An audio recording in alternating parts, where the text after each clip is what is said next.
안녕하세요. 오늘도 부동산 시장의 흐름을 한눈에 정리해드리는 시간입니다. 2026년 2월 4일 수요일, 지금 이 순간에도 부동산 시장은 움직이고 있습니다.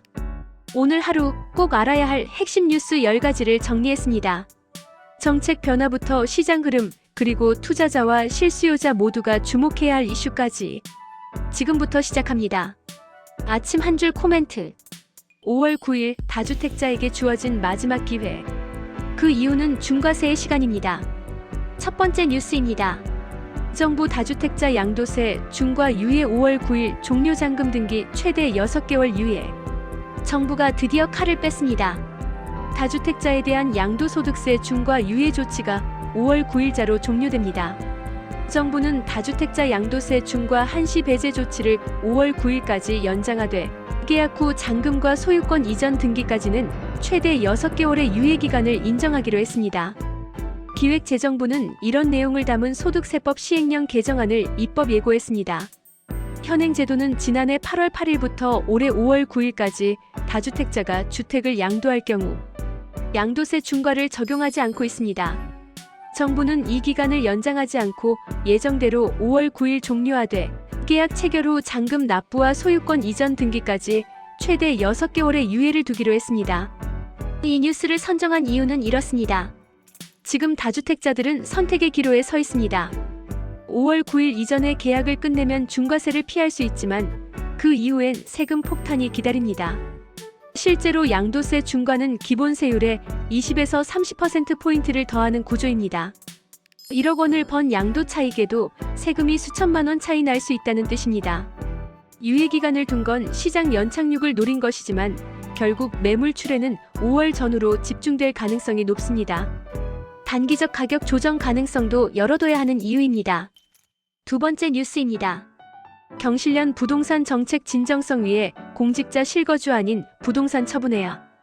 시민단체가 정부를 압박하고 있습니다. 경제정의실천 시민연합은 오늘 논평을 통해 정부가 부동산 투기 방지를 위한 다양한 정책을 추진하고 있지만 고위 공직자들의 다주택 보유 문제는 여전히 해결되지 않고 있다고 지적했습니다. 경실련은 부동산 정책의 진정성을 높이기 위해서는 정책을 만들고 집행하는 공직자들이 먼저 솔선수범해야 한다며 실거주하지 않는 부동산은 처분해야 한다고 촉구했습니다. 특히 청와대 및 정부 핵심 참모진의 부동산 보유 현황을 공개하고 실거주 목적이 아닌 부동산에 대해서는 처분 계획을 밝힐 것을 요구했습니다. 이 뉴스를 선정한 이유입니다. 부동산 정책은 국민 생활과 직결되는 민감한 이슈입니다. 정책을 만드는 사람이 다주택자라면 그 정책이 과연 공정한가에 대한 의구심이 생길 수밖에 없습니다. 정책 위반자의 도덕성 논란은 정책 효과를 반감시키고 국민 신뢰를 떨어뜨립니다. 공직자 윤리 강화가 부동산 정책 성공의 전제 조건이 될 수 있다는 점에서 이번 지적은 정책 신뢰도와 직결되는 문제입니다. 세 번째 뉴스입니다. 이재명 대통령 정부 여야 공방 속 부동산 정책 유지 기조. 이재명 대통령은 SNS를 통해 다시 한번 강조했습니다. 이 대통령은 최근 소셜미디어를 통해 집값 안정을 위한 정책을 흔들림 없이 유지하겠다는 메시지를 반복적으로 전달했습니다. 정부는 다주택자 규제, 대출 규제, 공급 확대 등 기존 부동산 정책의 큰 틀을 유지하겠다는 입장입니다. 하지만 여야는 여전히 갈립니다.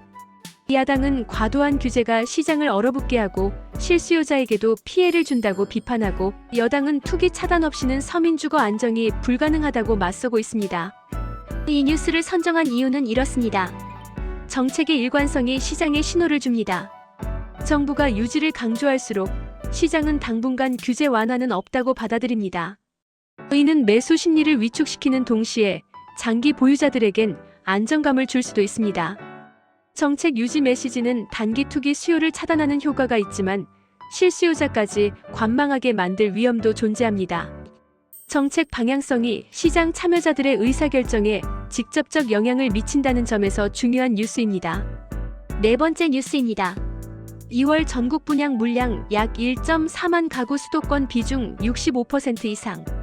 2월 전국에서 약 1만 4,222가구가 분양을 앞두고 있습니다. 부동산 분석 기관에 따르면 2026년 2월 전국 아파트 분양 예정 물량은 14,222가구로 집계됐습니다. 이는 전년 동월 대비 크게 증가한 수치입니다. 특히 수도권 비중이 65% 이상을 차지하며 경기 남부와 인천 지역의 신규 단지가 눈에 띕니다.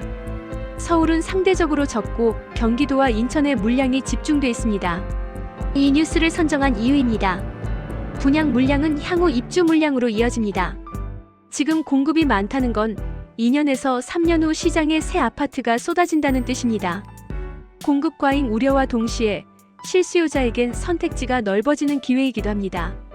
수도권 집중 공급은 지방 공동화를 가속화할 수 있고 지역 균형 개발 없이는 양극화가 심화될 수 있다는 점에서 중장기 시장 흐름을 전망하는 데 중요한 지표입니다. 다섯 번째 뉴스입니다.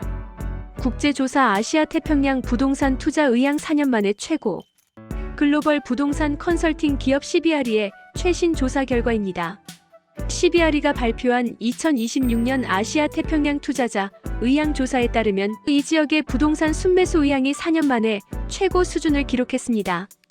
응답자의 42%가 순매수 의향을 밝혔으며 이는 2022년 이후 가장 높은 수치입니다. 투자 선호 도시로는 도쿄가 1위를 차지했고 시드니, 서울이 뒤를 이었습니다. 특히 오피스 섹터에 대한 투자 회복세가 두드러지며 상업용 부동산 시장의 반등 신호로 해석됩니다. 이 뉴스를 선정한 이유는 이렇습니다. 해외 자본이 한국 부동산 시장을 주목하고 있다는 신호입니다.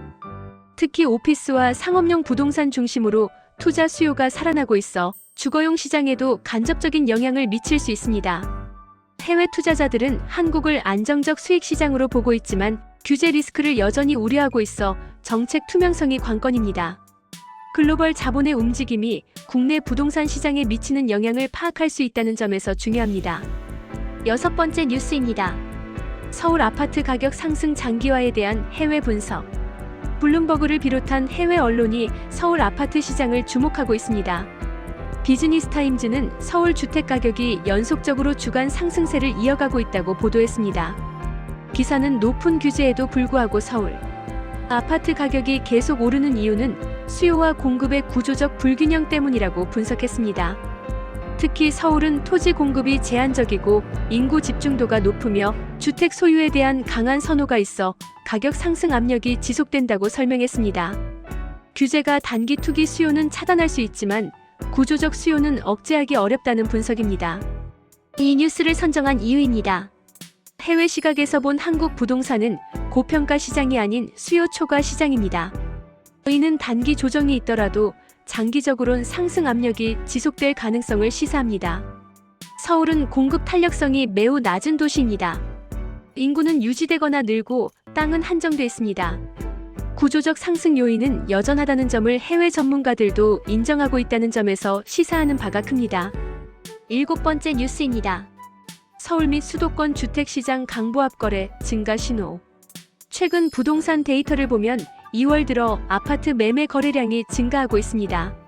매일경제 부동산 섹션 보도에 따르면 2월 첫째 주 서울 및 수도권 아파트 거래량이 전주 대비 증가했으며 시장이 강보합세를 유지하고 있는 것으로 나타났습니다. 특히 수도권 신도시 및 재개발 지역을 중심으로 실수요 거래가 활발해지고 있으며 소비자 심리 지표도 개선되는 모습입니다. 이 뉴스를 선정한 이유는 이렇습니다. 거래량 증가는 시장이 얼어붙지 않았다는 증거입니다. 실수요와 투자 수요가 혼재된 상태에서 시장은 조용히 움직이고 있습니다. 거래량 증가가 곧 가격 상승을 의미하진 않지만 시장 유동성이 살아있다는 건 긍정적 신호입니다. 실수요자들이 다시 시장에 들어오고 있다는 점에서 향후 시장 방향성을 가늠할 수 있는 중요한 지표입니다. 여덟 번째 뉴스입니다. 부동산 공급 확대 정책 지속 논의. 정부는 여전히 공급 확대에 방점을 찍고 있습니다.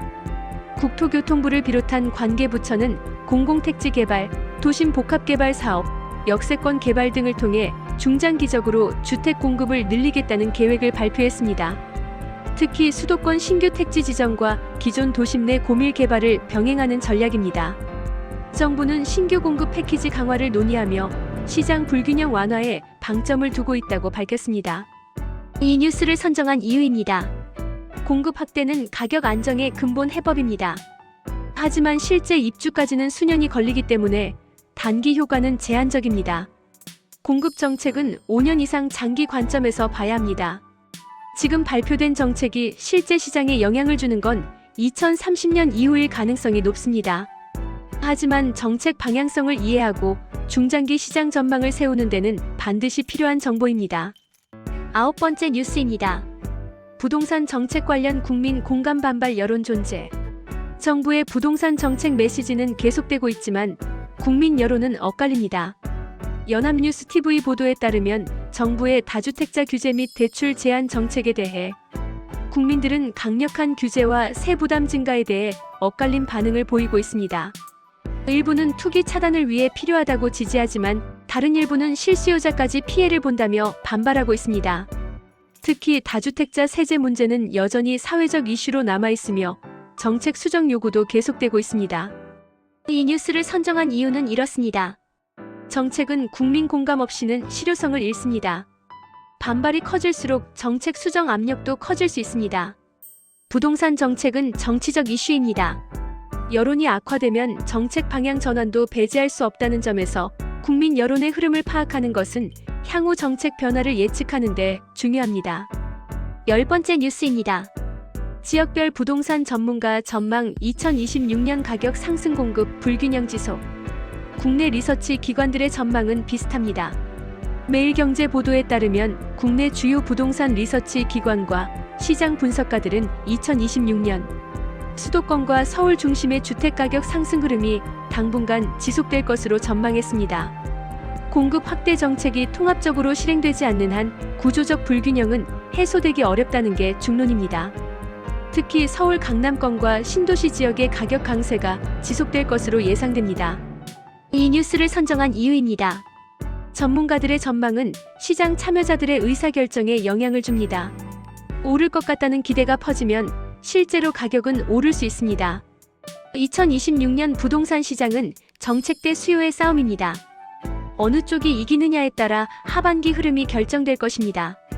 전문가 전망을 통해 시장 분위기와 향후 방향성을 가늠할 수 있다는 점에서 중요한 뉴스입니다. 오늘 하루 부동산 시장을 요약하면 이렇습니다. 5월 9일 다주택자의 마지막 기회. 정부는 규제 유지, 시장은 조용히 움직인다. 지금 이 순간에도 부동산 시장은 변하고 있습니다. 내일은 또 어떤 뉴스가 우리를 기다리고 있을까요? 오늘 영상이 도움이 되셨다면 구독과 좋아요 부탁드립니다. 내일도 핵심만 정리해서 찾아뵙겠습니다. 감사합니다.